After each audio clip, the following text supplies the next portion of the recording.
Now I'm on. Slowly. All right, still. Now I'm on. Slowly. Okay, thanks, dude. You you saved me after 7 minutes in a live stream where nobody can hear anything. Well, it's all right. Basically, what should be seen as that, no? Okay, so thanks a lot, man.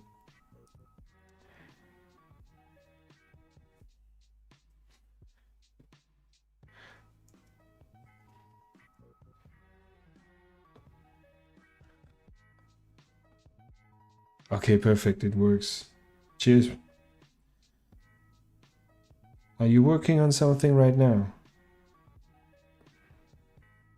Or are you just like browsing through the web and watching different kind of stuff? I used to do that a lot. Like when I don't draw, I get lost in YouTube and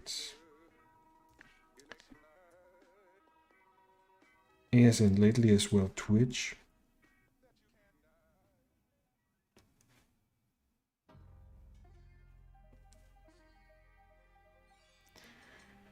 And once you get down those rabbit holes, you can spend quite some time, or quite relaxing evening as well.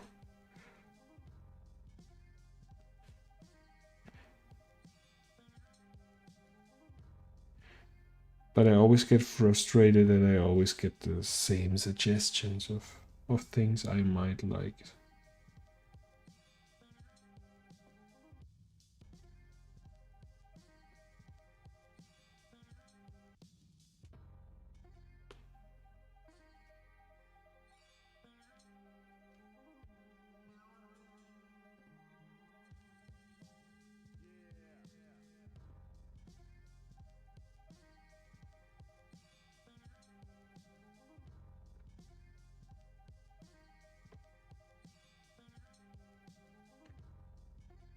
So if you may wonder what I'm doing, because this is again it's Tentacle Boy. I don't know, lately I quite enjoy animating Tentacle Boy. So the very first animation I did with him before doing the live stream,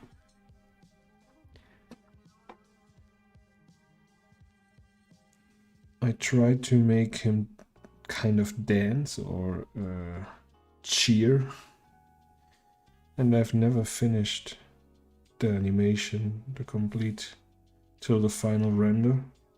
Yeah. So now I'm cleaning up this animation. If you want to see how it looks.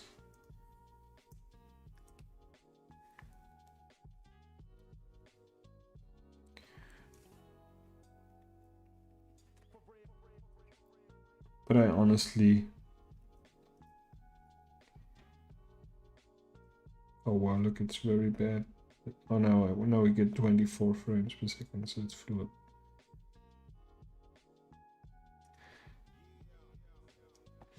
So yeah, that was just...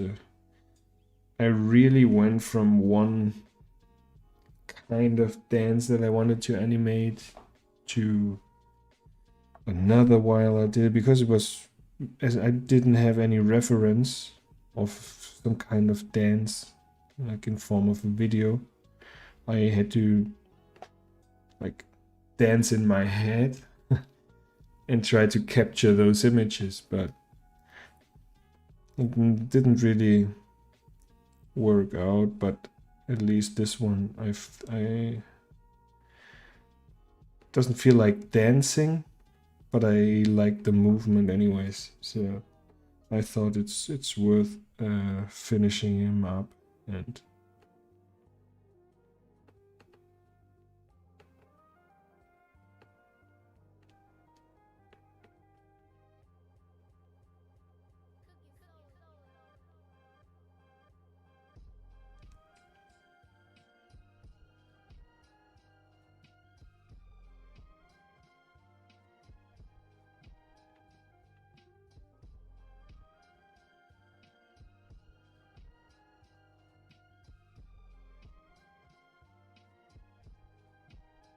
And I'm cleaning up in Photoshop just because I started with it in Photoshop, so I think it's easier to finish it there. But from there on, I'm definitely gonna commit to Gritter. Unless I find some kind of a limitation in the software that would like be kind of an obstacle when it comes to client projects later or whatsoever, because there you want to have some kind of reliability, and you have to make 100% sure that you can trust the program at least as much as possible, as programs can always crush but at least, I don't know, you want something that's as flexible as possible. That's why for client work I mostly switch to animate instead of Photoshop. But Critter apparently also has the option to draw vector, so that could be interesting as well for revisions and stuff, if the vectors afterwards are quite flexible for changes. So Critter seems, yeah, it definitely seems interesting.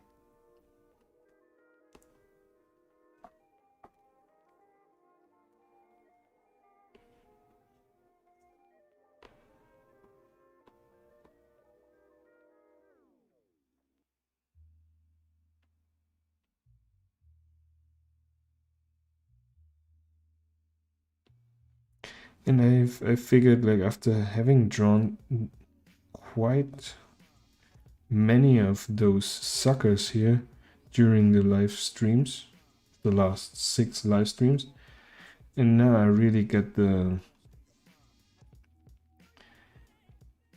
I feel like I have improved in drawing suckers. Which is cool. Like I learned already in the stream quite some stuff, like details or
oh, it feels this animation looks quite different from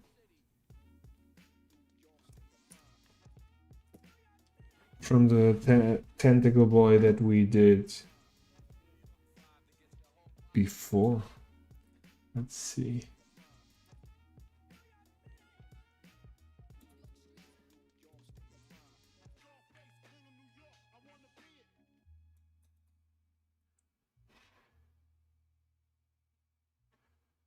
Like we have complete different outlines, which is fine with me because I think it could be interesting to see the whole illustration with those slight changes.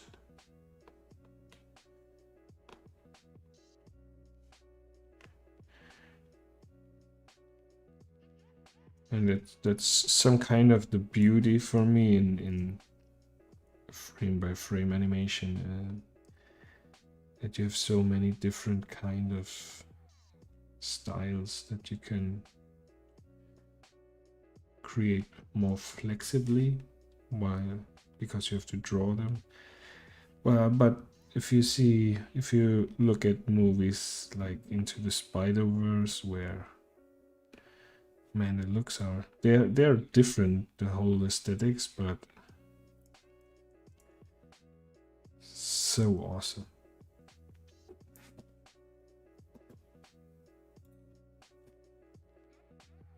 But here then you can do the whole thing with thick strokes, thin strokes, shadows, like textures, whatever, how much effort you want to put in it. And when you say like, okay, enough is enough, because it gets really tedious. And then after a while, probably you just want to go on and try some new animation. At least I feel sometimes like once you reach a certain point of detail, it always feels like, all right, I already I'm so deep into the detail. Let's just go a little bit further, because we're already so far. So just let's see how if we go a little bit more into detail and realism and whatever. But you just have to overdo everything, every image over again, and add these detail on every drawing.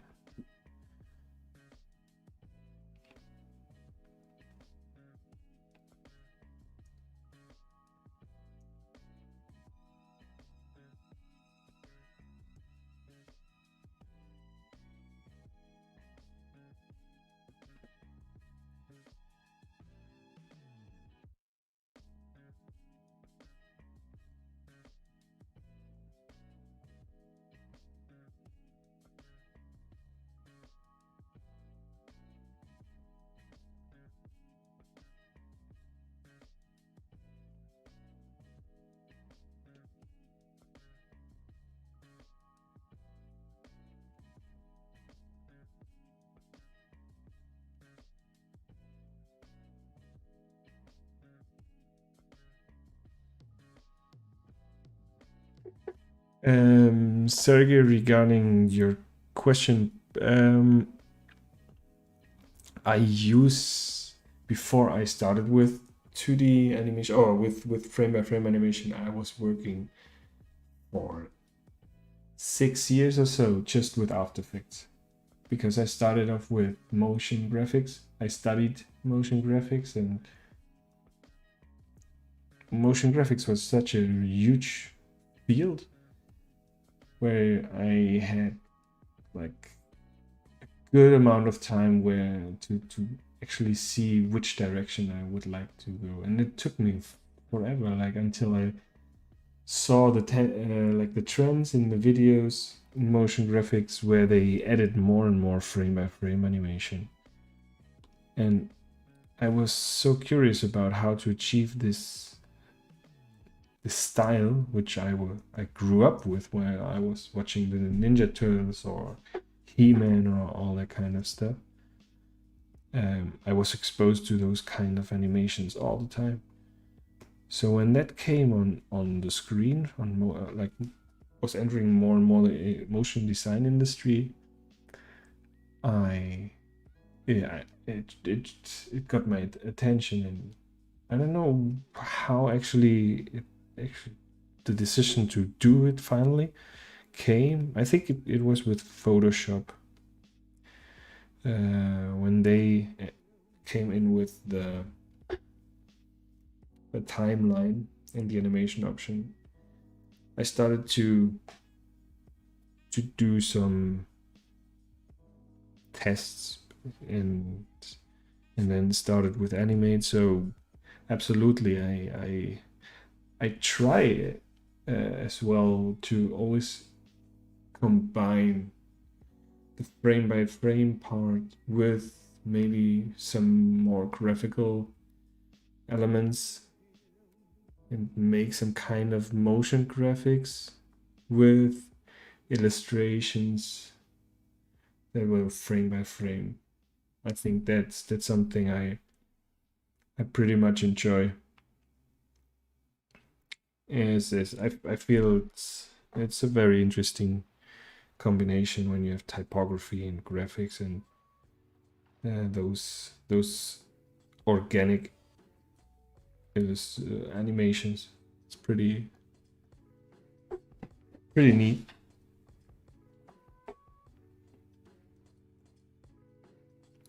And I started to animate characters as well with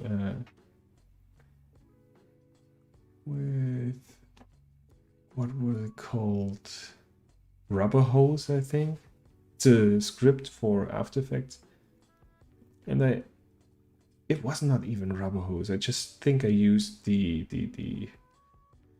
puppet tool in After Effects to do my first walk cycles, and I think there are still, at least on my Behance page, they're still online.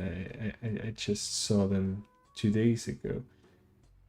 And wow, they're so crappy. And this is 4 years from now. Like 4 years in the past.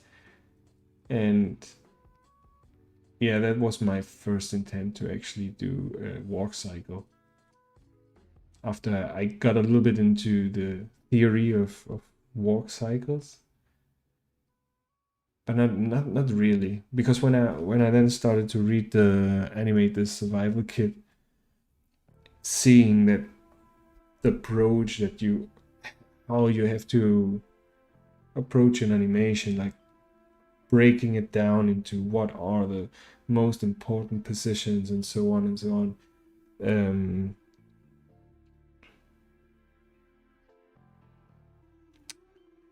I lost my train of thought.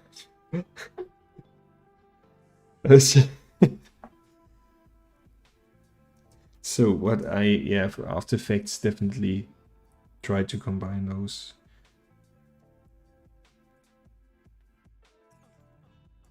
Oh yeah, because of the walk cycle, I was fascinated. And when you see the approach, how you have to think about animation, it suddenly seems so much more approachable, as you have there is a concept, there's a recipe for a certain level of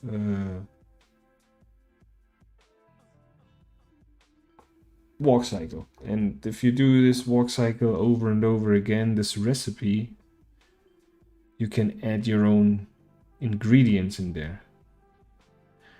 At least I felt that describes best my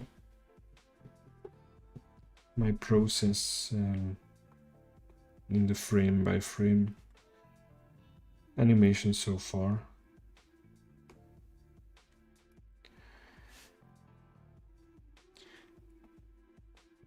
And then software wise, it's like it depends as well on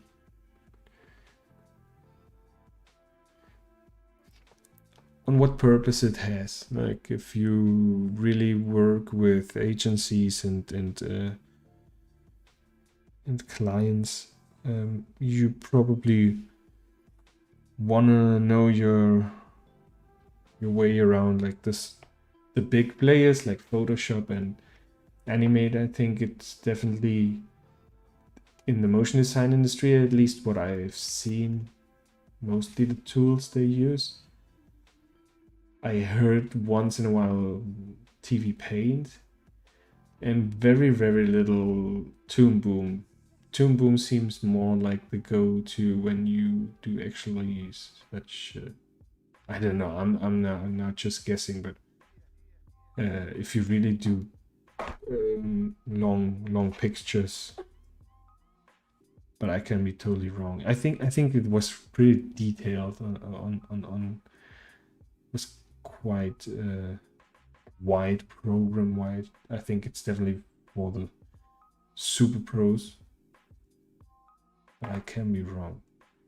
So Photoshop and Animate are definitely good programs to start if you have access, and if not, like we started with Grita, and I definitely think for everything you need at the beginning just to practice those 4 poses for a walk cycle, it's more than perfect. Definitely more than perfect. The question though is if you have a tablet, a kind of tablet, whatever you, I think you would need at least like a pen tablet.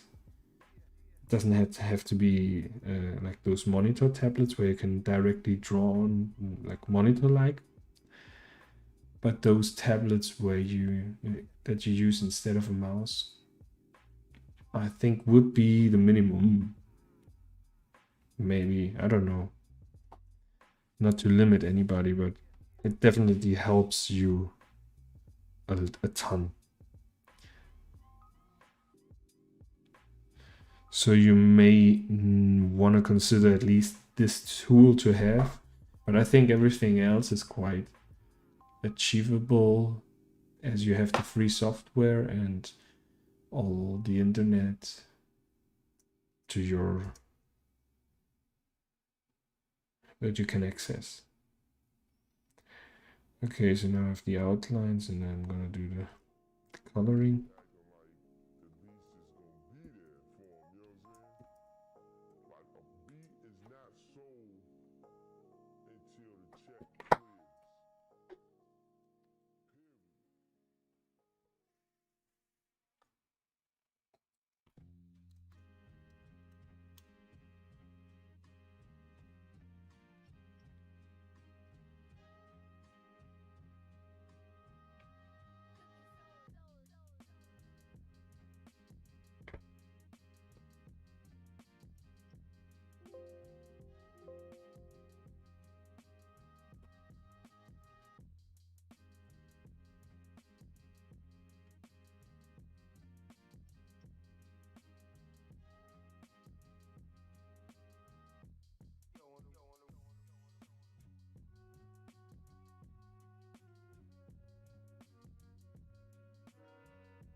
So anyways, where were we?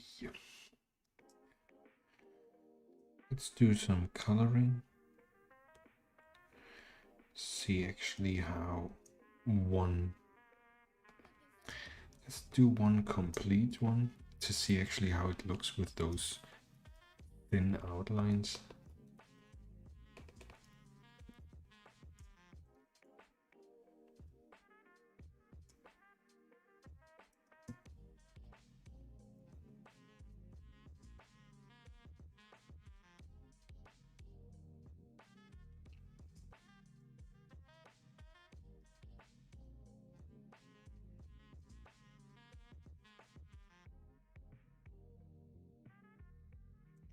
I always find it amazing how much of a difference those hard black drop shadows make. Always gives the drawing directly like a kind of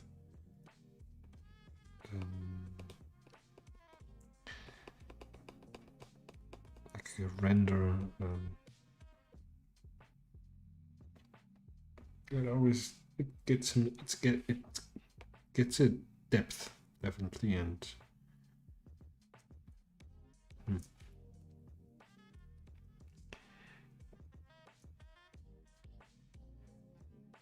okay. Now we need some colors here. This green.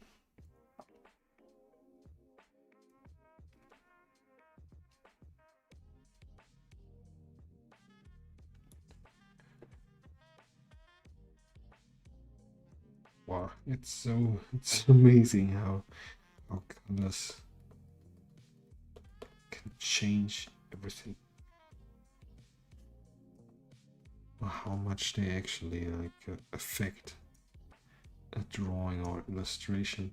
Because sometimes you see such pretty things and this looks so sophisticated, and or like other kind of intentional emotions that they create just because of the colors.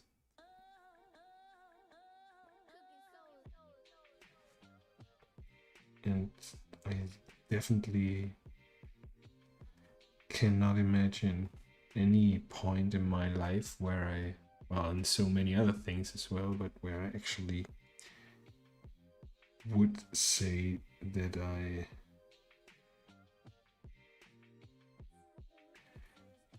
haven't the necessity to learn more from it.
It's gonna be weird, like the style of the character seems so different.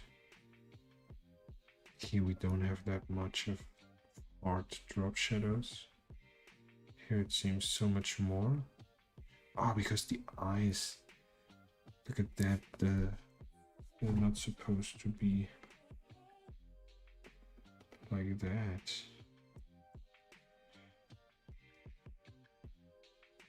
Hmm.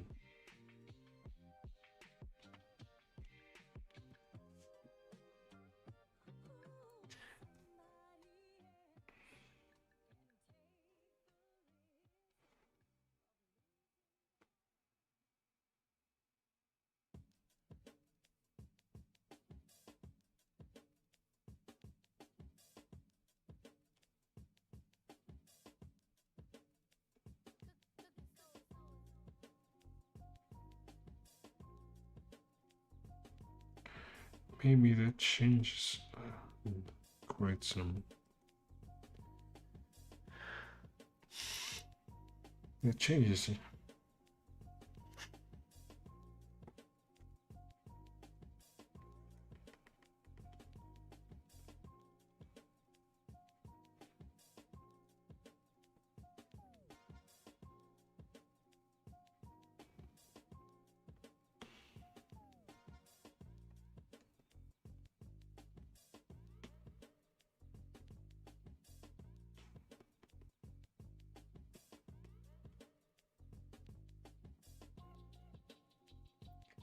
Looks kind of creepy.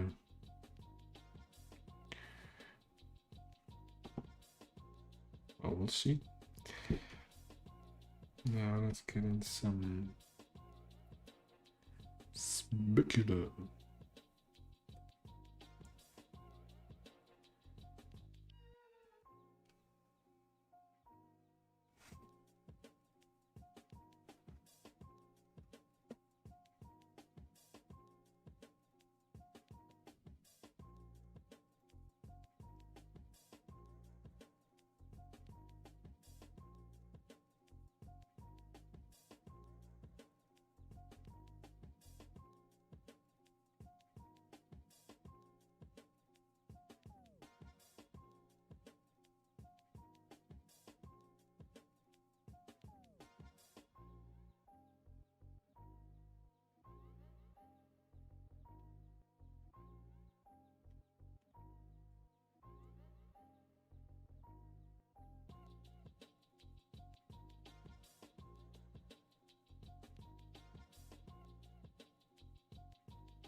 Gonna see if I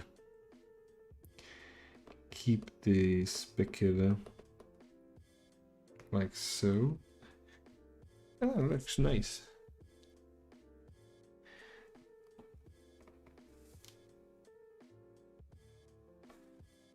All right.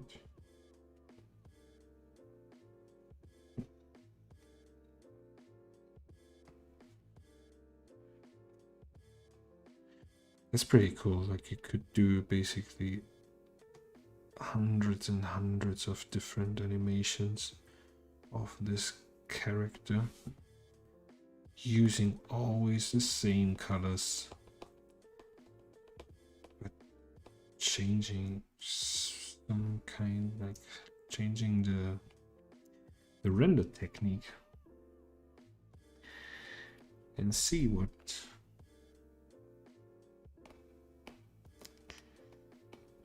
kind of different styles emerge from such an experiment. I would just wonder, like, doing always the same character that looks like he's crying. Probably when I have another one, but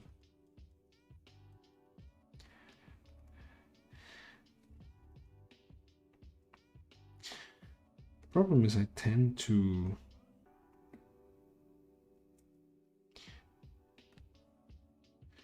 not animate too much characters, as I don't feel like one of the characters I illustrate or I came up with is worth animating.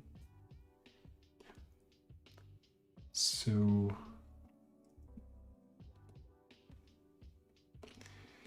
I did more and more characters lately that I haven't animated. I did a lot of exploration with faces, and I definitely would like to make a episode or a series and start it from one.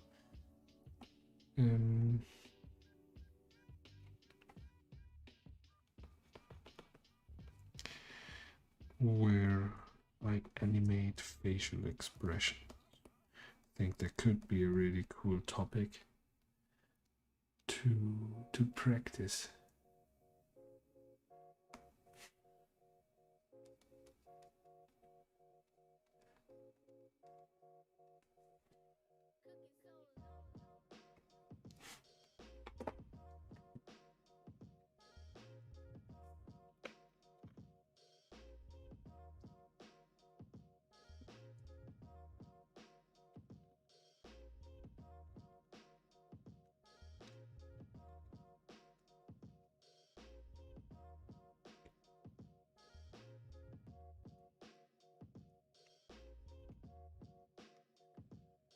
Okay, now comes the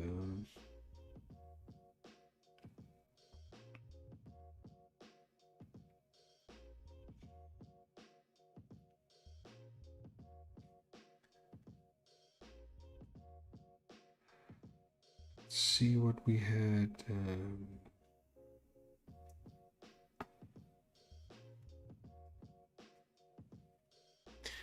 What we had for our first streamings, we created this half tone. Let's look for that.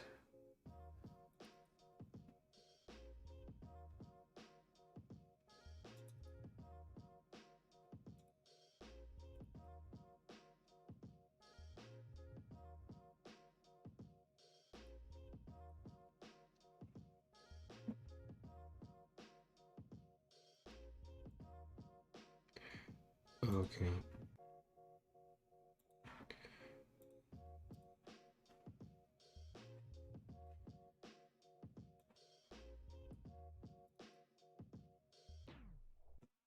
Oh, I want to get this texture.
I'm gonna bring in the shadows by using this halftone pattern, and I'm just gonna render out the very first frame to basically see how the final look looks as we quite change the stroke outlines to a way thinner one, just to experiment. And yeah, just make sure we're completely fine with the amount of how far we went from our original artwork, and then do the coloring for all the rest of the outlines here.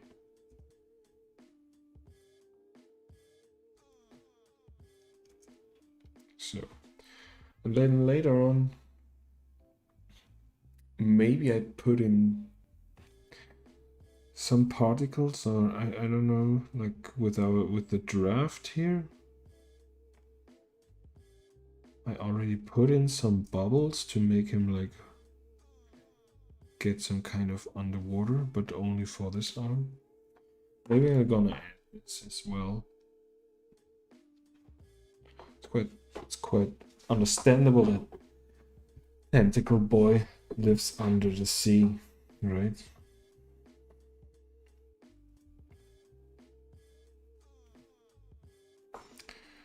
So now I'm just bringing the shadows in, and I forgot the kind of freckles or marks that we get here that make the skin a little bit more, I don't know, organic or natural.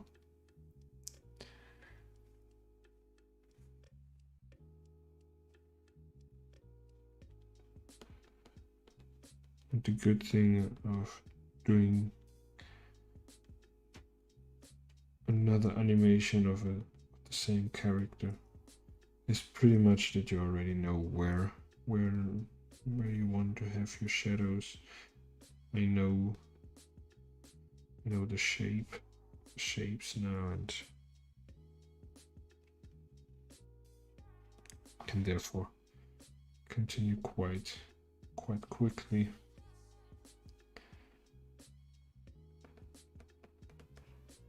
But it's still a very tedious job to do on every frame.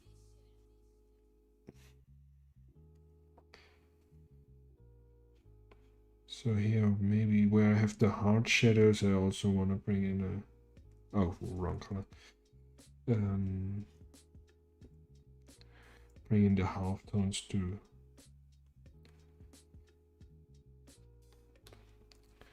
I'm wondering now, here I should have the shadows, and okay, right.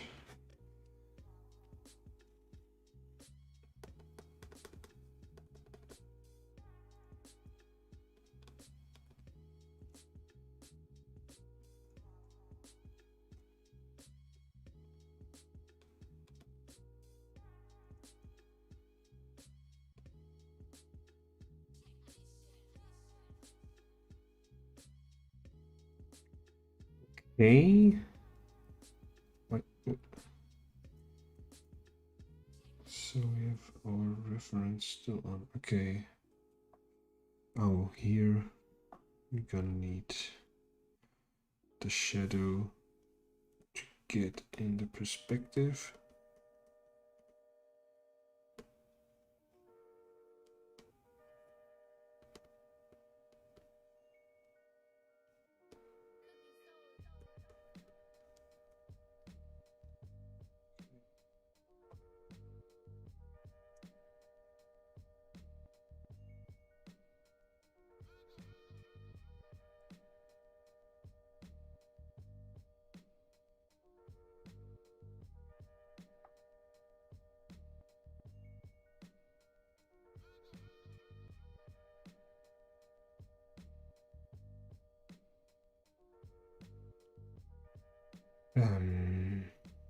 Yeah, here's one.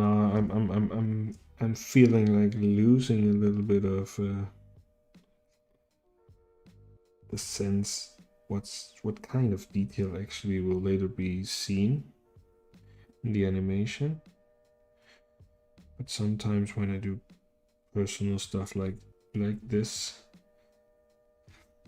I somehow feel a responsibility to make like every drawing of the animation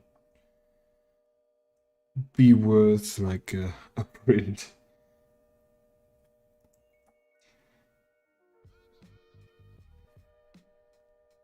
But this is more or less I feel after a certain amount of details. Let's see here, for example, you get the feeling of the, oh yeah, you see the half tones, for example, but you don't see every single dot of the half tones. It's giving you more or less some kind of a overall impression. So there's no need to actually tweak every stroke like this and get in there, so because it won't be visible in this amount of oh, here I got some weird stuff going on.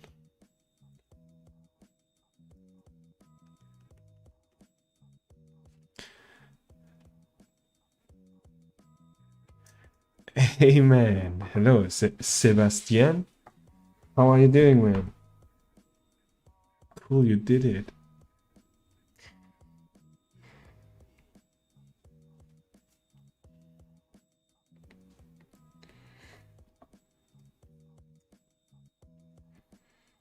Alright, now let's bring in some of those freckles. I placed them pretty randomly. Oh, no, not at this layer. So maybe here. I always try to group them, not be too excessive, as all those details are just extra. I'm really glad you made it, man. Is this the first time you're live on the stream, or have you seen another episode as well live?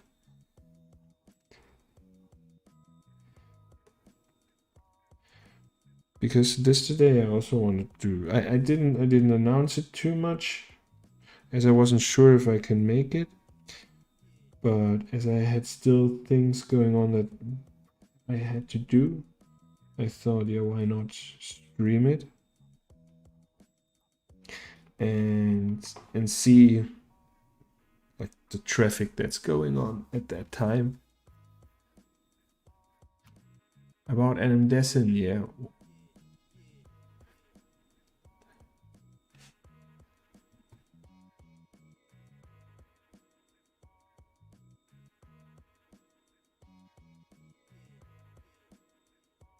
I haven't seen that message. You wrote me on Facebook.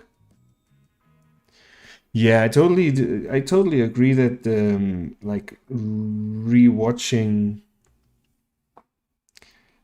the whole stream for the purpose of the special thing, I get it. Like that's not really the format for such things. I was thinking about doing some kind of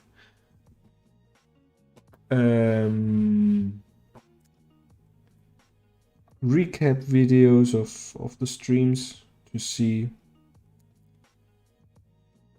a little bit more of the essence. I'm gonna definitely look into that and see what makes sense for the whole channel.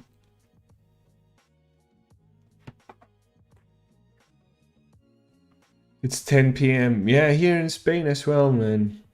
That's why I normally do it during the day.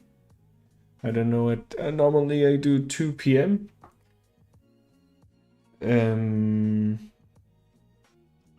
But yeah, I just read that most of the streaming watchers are watching in the evening, but it's like all relatively speaking. Like nowadays, what's the evening? Like everywhere is evening.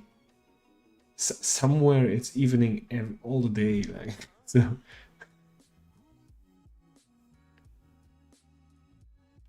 Yes, man, I'm in Spain.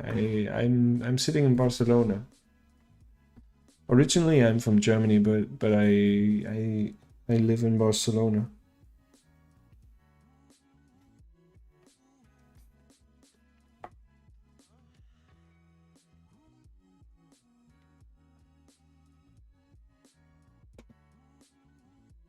So if you have any specific question about NMDesm, let me know. We're almost neighbors. Where are you? Where are you exactly? Not to pretend that I know a lot about the geographics of Spain. I have to admit.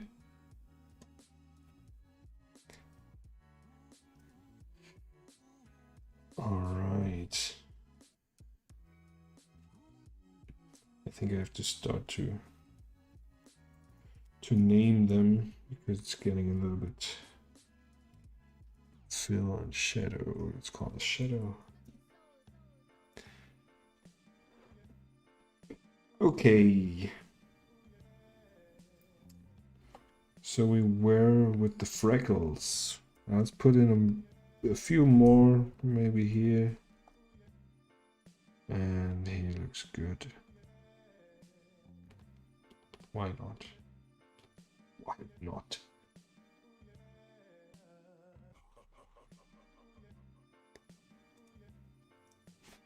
Shoot, what about NMDesm? I'm all ears, all eyes.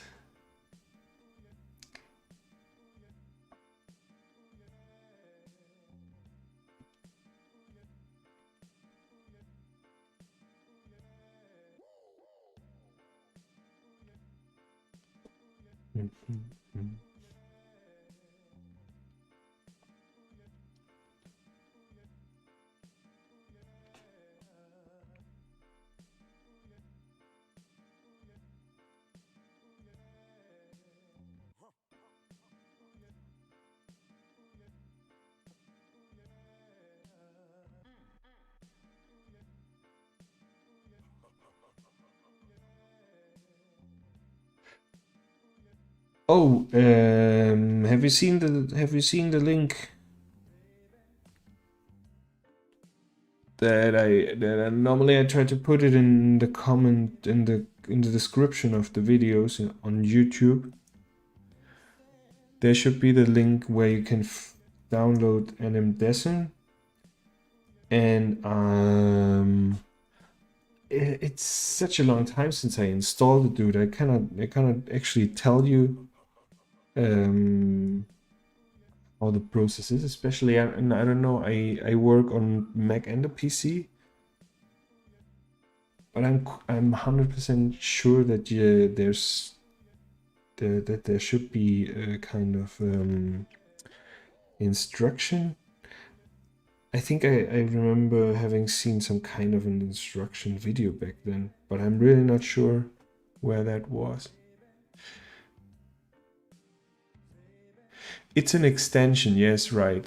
It's an extension, and I don't know. It's some kind of a zip file, I think, that you have to download.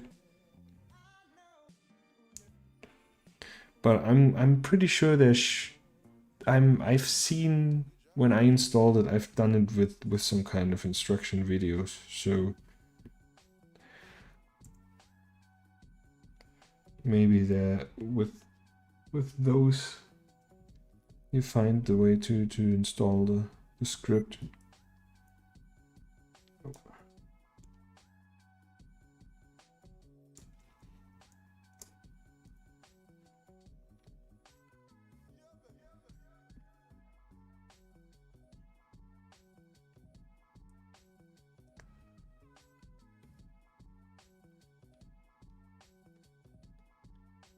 I'll check on the link that I put there, and yeah, I'll gonna check it, and then see if I can get into it tomorrow or Monday. I'm gonna check.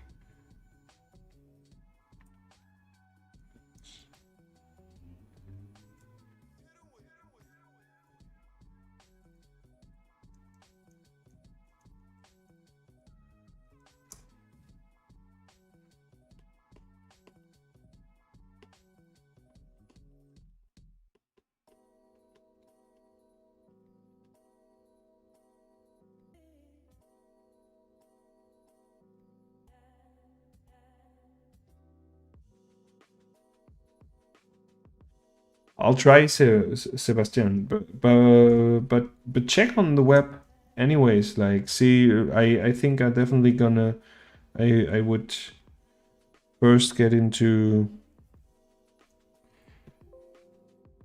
like, YouTube has everything. YouTube is amazing.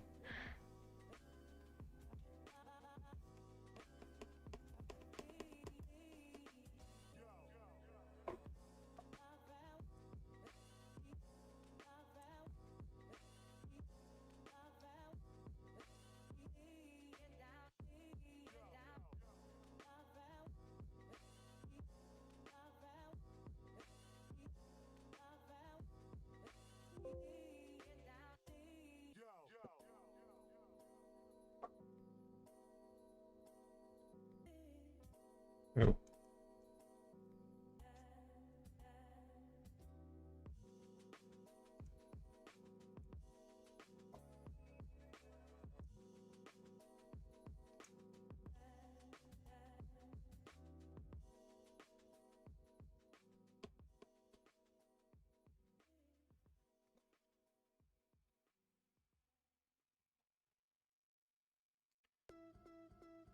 Okay. Oh. So this part is fairly quick.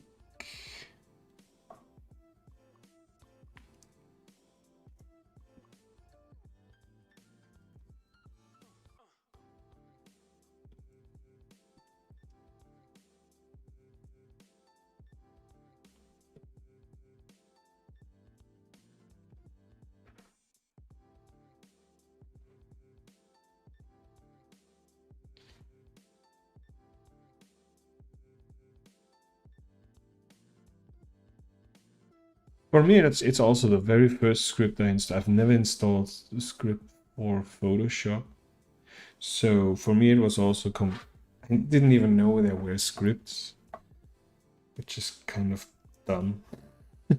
Thinking that there are no scripts, like, nowadays it's insane with the scripts. They're lifesavers. But yeah, I totally agree. It even took me, like, when I went to university, it took me quite some time to to get the information that there are Photoshop brushes with textures and whatsoever that you can actually download and use, and I was like, what? Okay. Because somehow it wasn't really clear to me, like, in the whole motion graphics world, where you have so many different kind of styles and elements. And I was some kind of attracted to the mixed media, and I see so many different stuff, and you think, like, now what's 3D, what's real, what's kind of stop motion, whatever. So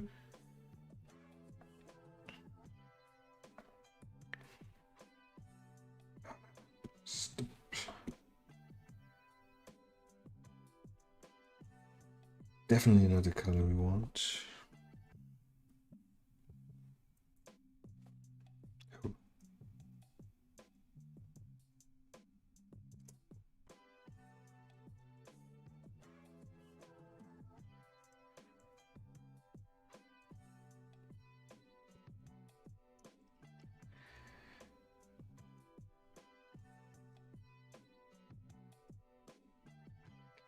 That's also one reason why I actually not like to work on many layers, because then you just see that you forgot a little stroke here, and until you find the layer where this actually can be changed, you lose so much time. But it gives you more flexibility. And at least I want as much flexibility as possible when doing those things. Because you never know, like here now I have the setup that I have my, see, I have this, the reference video. Then I started with the outline. Another layer beneath this one is the fill. And I have shadows. So those are the 3 separate layers. And the cool thing now would be just on top of the fill, I could put in like adjustment layer and change like the whole thing. Still pretty easily. I think it would also be, let's see. Yeah, it's the same.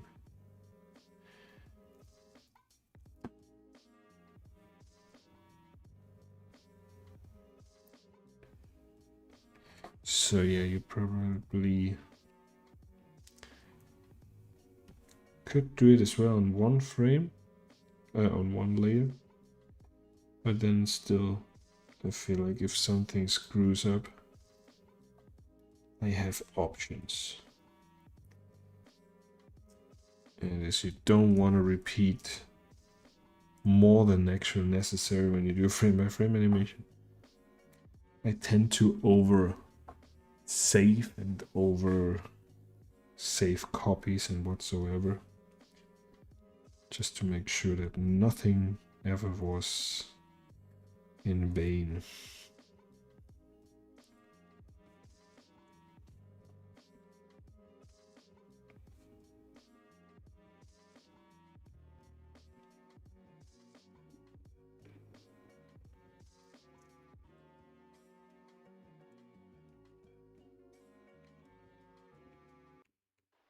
Damn it, I also did the eyes here.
Let's see.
Yeah,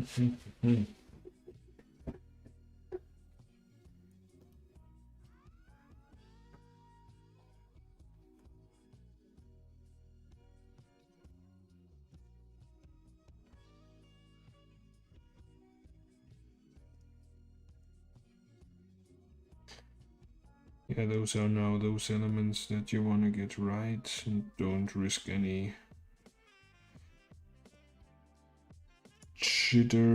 jittery, like as they lie very close to each other. Those elements from one frame to the other. If you overdo it, it looks weird. Now here I feel like they're getting too far off.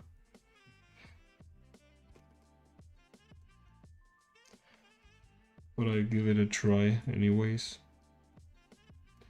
to see of what kind of precision I actually have to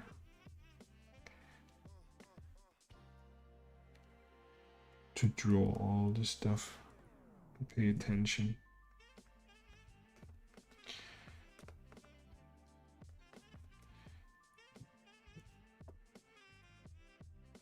Because we're just two drawings in for our cleanup for all that. So I probably wanna look for options where I can speed up the process and work a little bit more roughly for the sake of the end result and not actually every single image.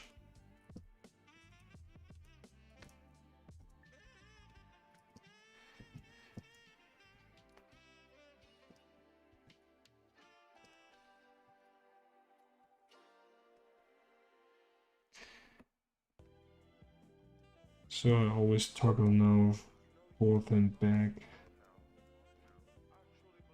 with shortcuts. It makes it really helpful to get an idea if those elements are too far off.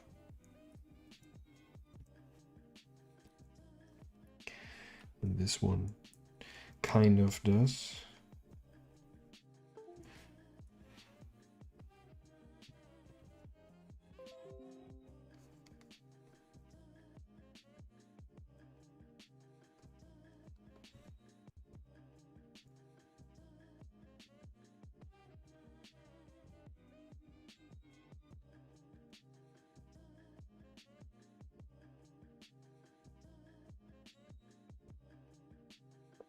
Right.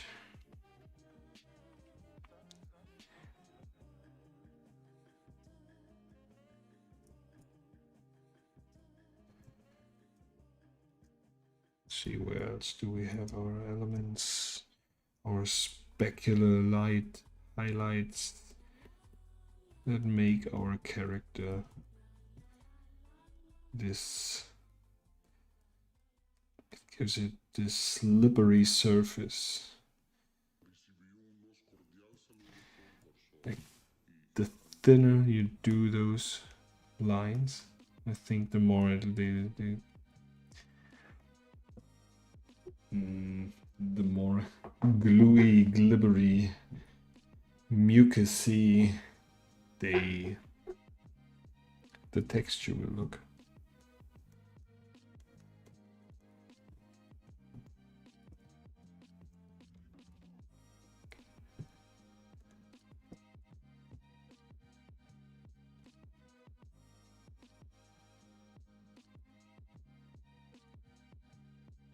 Okay, now let's get in the shadows. Get our pencil up, our brush a little bit up.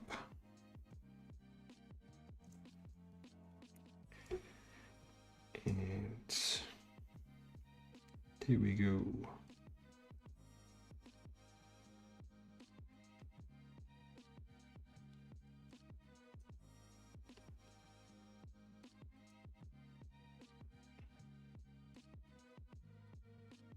Okay, here along the hard shadows, we want as well some kind of a soft shadow around it. Probably goes over here.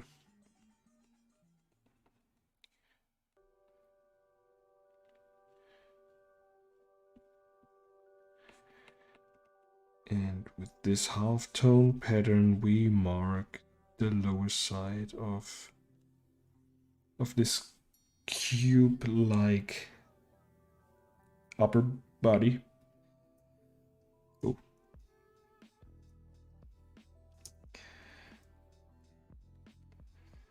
And with some shadows on this side, we mark the volume of those legs that are more like tubes. So we have the highlights on this side and the shadows on the other side, and that creates the illusion of depth.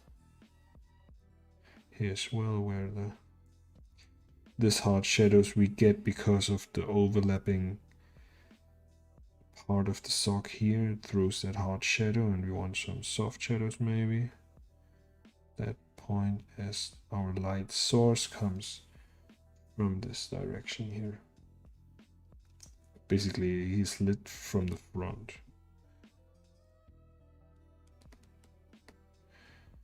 Oh.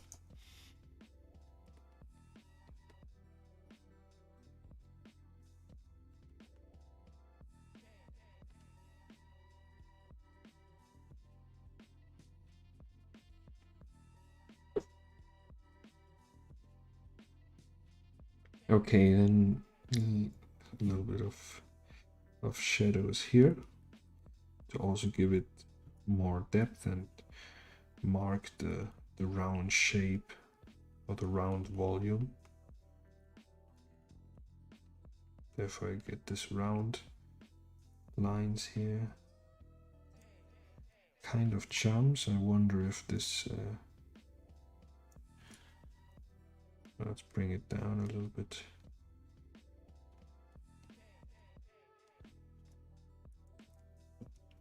No, that's good for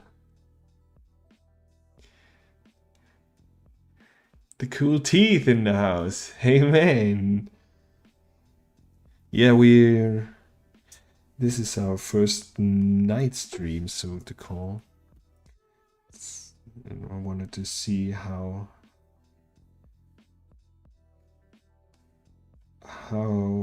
many people are actually watching during the night, as normally 2 p.m. is, at least here in Europe, probably mostly the time where people are not available as they're in the office. But as I thought, there may be some other people animating out there at that moment where such a live stream could be kind of interesting to listen to while doing basically the same thing as I do here at the stream. That was the initial thought. And it was the most convenient time for me.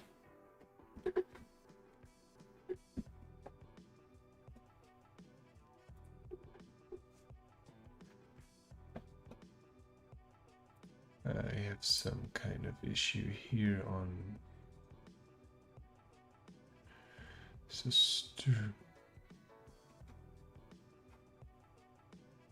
Twitch isn't streaming, unfortunately. All right. However, this may be fixed. Well, anyways.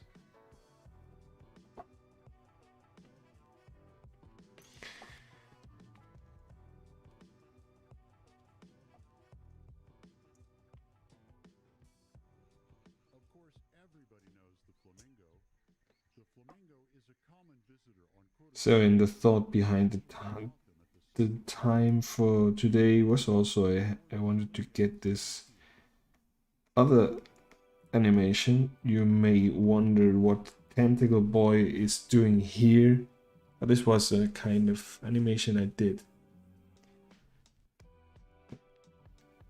Nighttime is the right time. All right.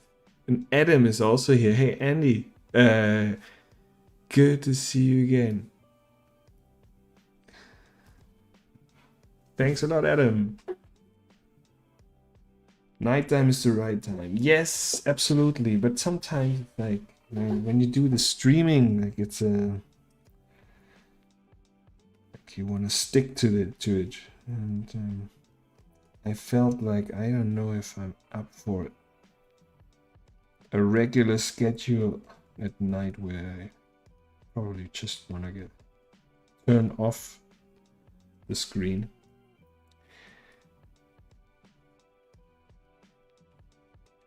But then on the other side, this is kind of the way to turn my head off. Especially this kind of work, the cleanup is basically pretty good meditation and can be done easily at night.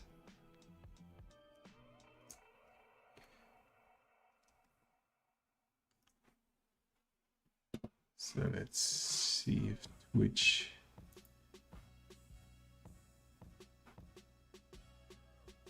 has recovered.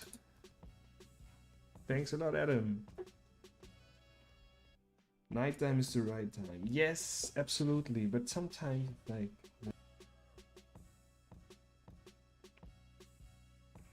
all right. So here on the hard shadows, we get some pattern. Tomorrow on the live stream, I also wanted to do basically cleanup for our kickflip that we animated. And if anybody who's watching hasn't seen what we've done so far, the streams are still online on the channel. And today I posted the first final result of our stream. The walk cycle of our tentacle boy. I added some typography to it and gave it in After Effects like a last polish. I just did some wavy displacement pattern on top of it, so it looks a little bit like he was walking underwater, to stylize it a little bit more. Yeah, and tomorrow we're gonna clean up the kickflip.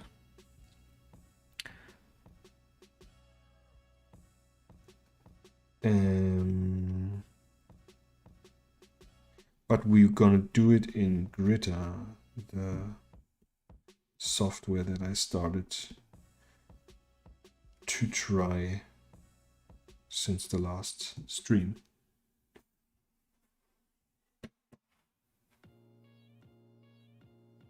It's chilling to watch with music after a busy day. That's actually, yeah, that's true. It helps me all the time to relax in the evening before I go to bed, just to draw as well on paper. And I felt a little bit like if I do this at night, or if I stream at night, it takes away this moment where you get down and relax and just with your paper. And I thought, like, this is some kind of value moment that you probably want to be on your own and just relaxing.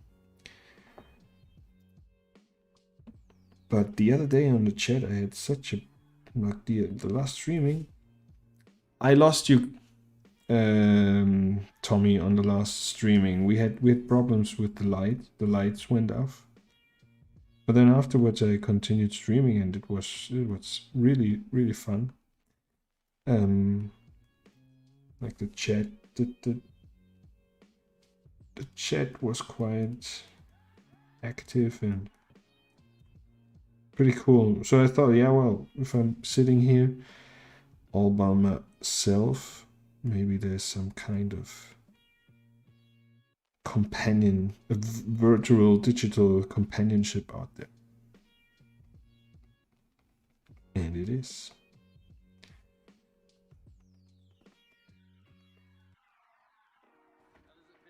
So I drew the outlines wrong on every drawing in the eyes, so I have to make sure I correct this for every drawing.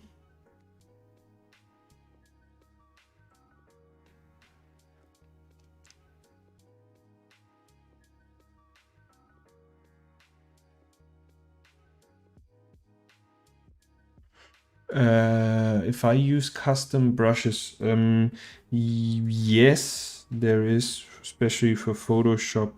You have with the subscription of the Creative Cloud, you have access to some brushes, and the most common ones are, or most known ones are, from a guy who's called Kyle Dexter, I think. He was quite known for his brushes before they were available on Adobe. So he made himself kind of a name for thanks to his brushes. So and then he teamed up with Adobe. And I tried some of them, and they're pretty cool. But I always tend to, this is like the very basic brush I use. No, this is not the one. Like I have hardness, like just the round one, 100% with the hardness, so there's no soft edge. And I have the shapes and dynamics put on pen pressure, which is not really visualized here. But I have some problems with Photoshop, so but I have pen like pressure sensitivity. And I used the 100% opacity. And I found this, the one I liked the most because it was the closest to those felt pens and those kind of ink pens that I mostly use when I draw on paper. And so the basic brush was all I needed. But there are definitely projects where you need, or you want, maybe experiment with a more textured style, or then I definitely go into the other brushes. But the custom brushes, maybe you mean as I adjust them to my liking? No, I just put in pen pressure and that's it. And the tablet I'm working with is a Cintiq, a Wacom Cintiq, 16-inch.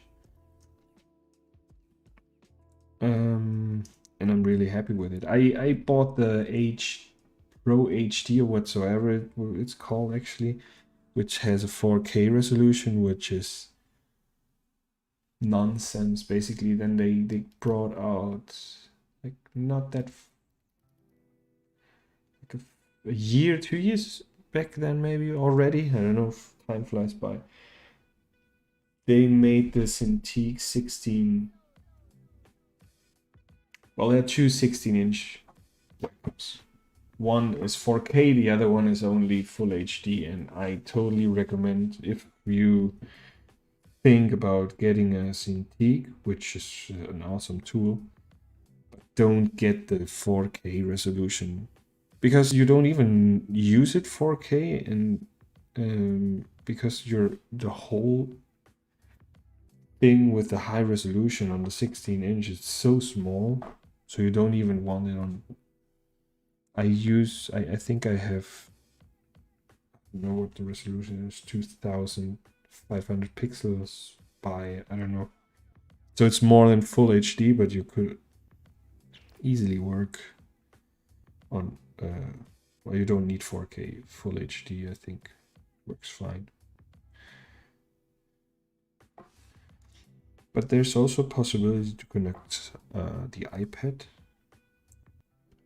If you have a Mac, there's the sidecar function. I've never tried it. Couldn't get it to run. And I think there are a lot of drawing tablets out there. I got the Cintiq as I had a lot of people using it in the co-working I used to go before, you know. And I totally fell in love with it. I was interested in frame-by-frame animation, and I had a tablet, a Wacom tablet before, but no monitor tablet. It was just like you use a pen, but you have to look at the other monitor. Like you don't draw on top of a monitor like you do it with a Cintiq. And that was a complete game changer for frame-by-frame animation. Amazing.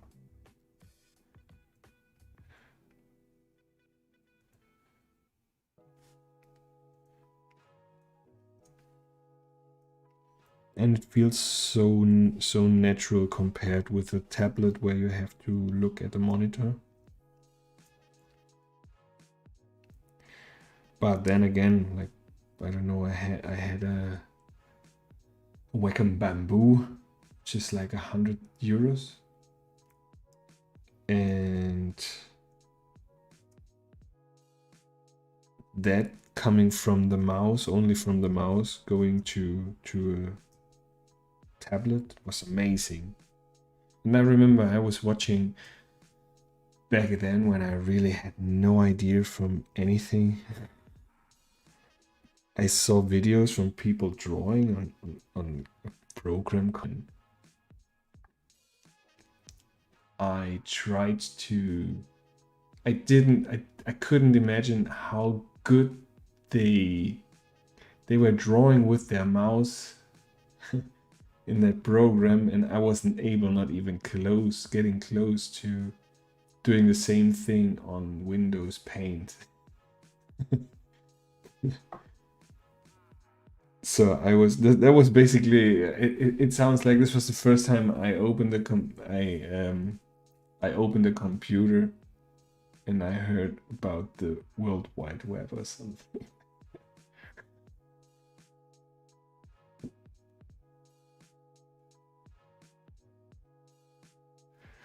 Trust. You had a tablet from Trust? No, never heard of it. But when you say it's like a trackpad, like a mouse pad, okay. Ah, okay. Yeah, I think I've seen the format. Yeah, I think there are definitely a lot of different options out there. And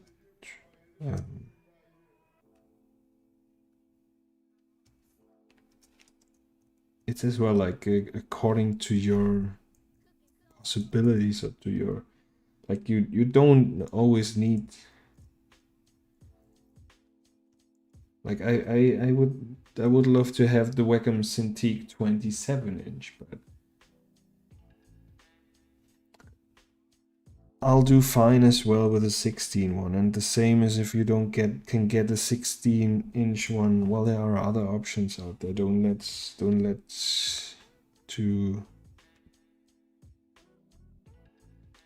let this stop you from trying to animate or draw.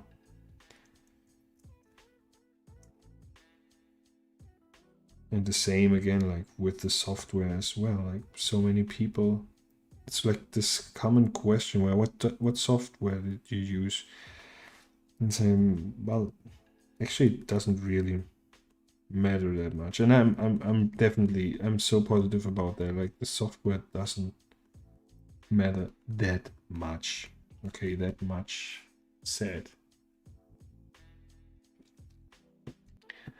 And you change back to the mouse again. Yeah, I'm not a tablet guy. I wasn't a tablet guy at all. And I'm still, when I don't draw and I work with After Effects or do such things, like I have my webcam basically just put under my my real monitor, using it as a second monitor and working just with the mouse and the keyboard. I always wanted to be that guy who works with a tablet, but I don't know why. But never did it. Never really felt natural to me. It's just, well, yeah, sometimes the mouse is just the right thing to do. It felt too new. I needed what I knew.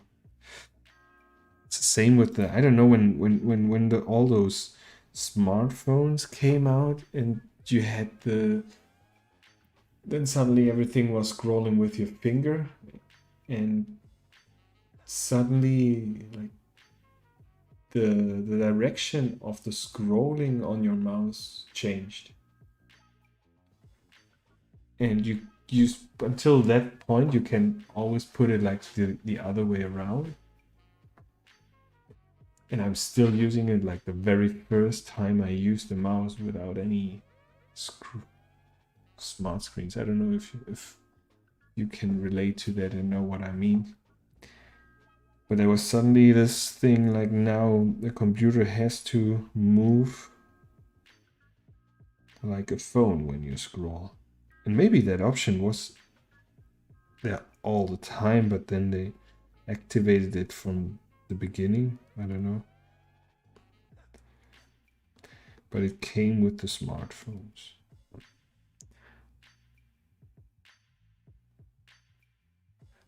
The name of this octopus. Well, I only... At the beginning, he was the B-boy.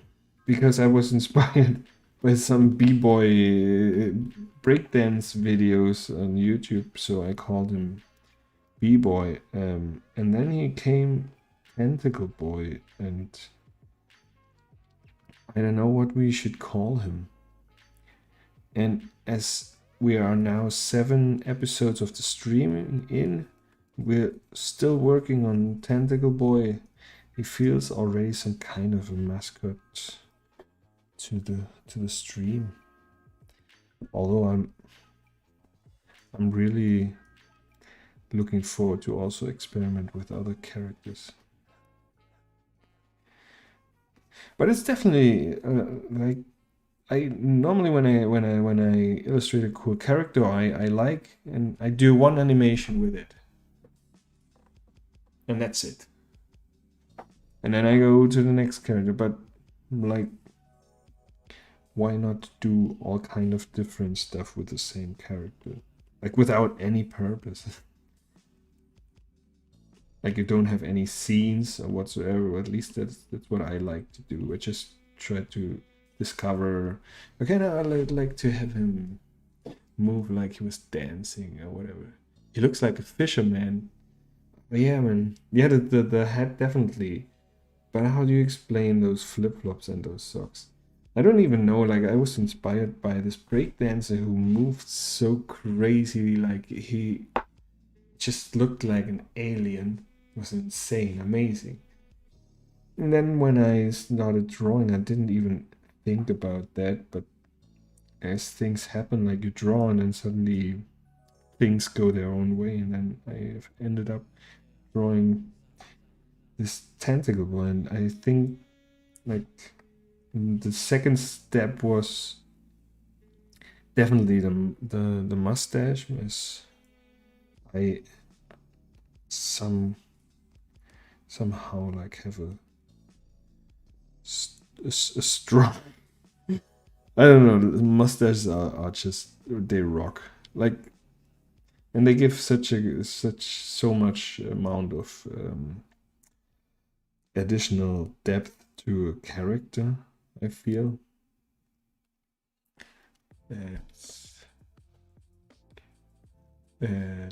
Develop a series. A series. Yeah, maybe we just, I don't know, maybe this is just a crazy, this is a crazy house where bit by bit, like, it's getting fuller and fuller with weirdest characters that are just doing their thing in there. I don't know.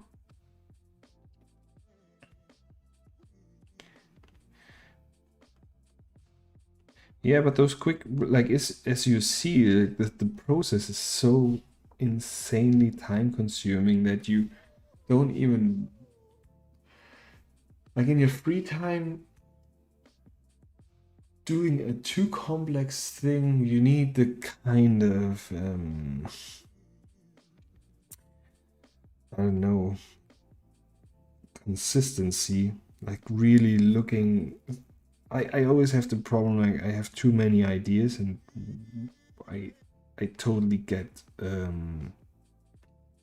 super motivated and super hype about the idea, and I want to go crazy about it. But then after a while I have another idea, and I'm not finished with the first one, so I start. So it's getting crazy and crazy until you have like 10 different things that none of it is finished.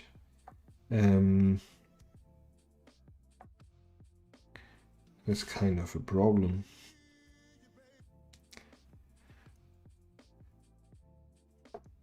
So that's why I think those short loops, or yeah, are like a compromise, and say, okay, let's do frame by frame animation, but keep it in the, like, I don't want to. A friend of mine, he actually did a pilot for a cartoon series. It's called Wood and Mirror. I haven't seen the whole first episode yet. I don't know if it's already published or public, but they were working like a big team for I don't know how many years to make a 20-minute pilot for a series that they're now trying to find some publishers who want to produce like a series. So this is more or less the pilot. And like, he told me now he just wants to do something else because it's so time consuming and doing all the stuff again and again. And I wouldn't. I also find it so impressive, those people that do animal documentaries. I just think like those people are just sitting like in those bushes for days and days or weeks and weeks and just waiting for that shot. Doing this like for forever to get material for a whole documentary. Like, it's amazing. That's why I always thought the motion graphics industry is pretty interesting for me, because there are so many formats, and normally a project, like a long one that I worked on, maybe 6 months, and then it's done. But you also have like projects where it's done in 2 weeks, so you fairly quickly get results. And not like friends of mine who did documentaries during 5 years. It's insane.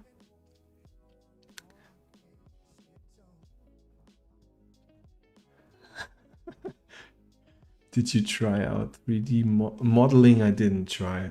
I was dying. I would love to make action figures, like kind of those vinyl toys. with those characters, and that always seemed like a thing that is kind of satisfying to create your own characters. So I know my way around in Cinema 4D, but modeling is not one of those parts. But I heard Body Brush, or a friend of mine who's an illustrator, he had no knowledge at all, I think, of 3D, and he started to do some modeling in ZBrush, and I was completely blown away. And he said like the learning curve is so insanely steep that just with a few tutorials it's pretty easy to get an idea. So yeah, if you have any suggestions about our tentacle boy's name, we could definitely. Where are my colors? I just lost my colors. There you go.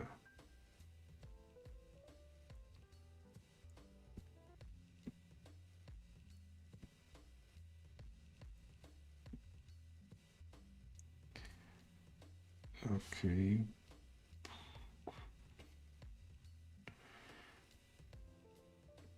There's some stuff missing here.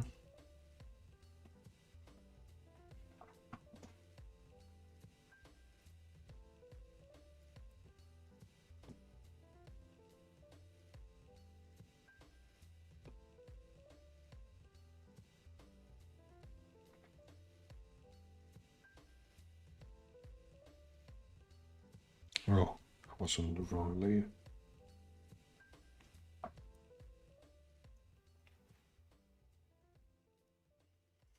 Oh, now we have to get again the eyes. They were.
Okay, this goes pretty slow.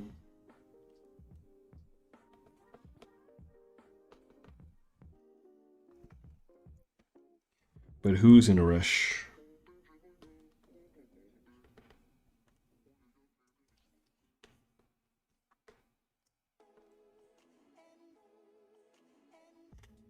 Okay. Ready for some color.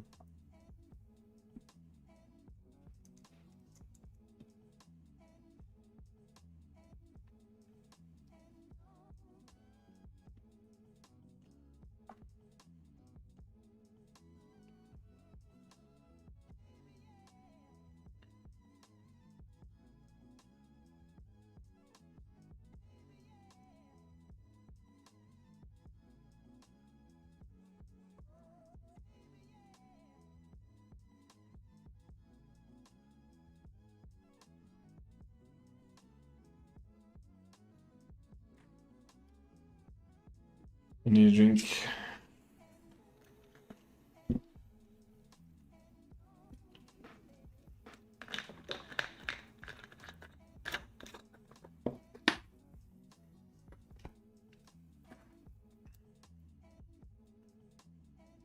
So I think I'm gonna finish this one up, and then I wrap up for today. But tomorrow there's gonna be the stream at 2 p.m.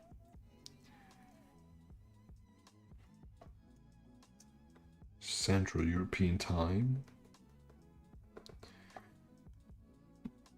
And we're gonna do the cleanup and hopefully finish our skateboarder. And that would be our second finished animation in the stream.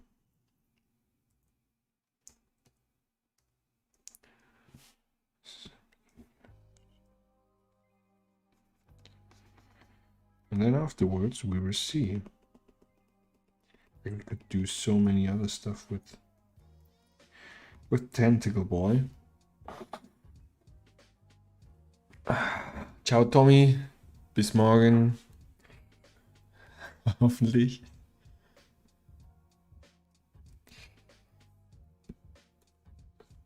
So yeah, if you're free tomorrow, or you just want to put on the stream while you work from home, I suppose. I'm gonna be streaming at 2 p.m. And if you haven't seen the stream yet, or the things we've done so far, check out the channel. I always keep the videos online. And if you think the channel is worth it, definitely consider hitting the like button. Drop a comment or even subscribe if you want to see more. Definitely help out to spread the word. That would be highly appreciated. And see. Thanks a lot for watching today. I couldn't finish everything I wanted to finish today, but well, as always, tomorrow. So have a good night, good morning, wherever you are. Have a good one, and see you hopefully tomorrow. Bye.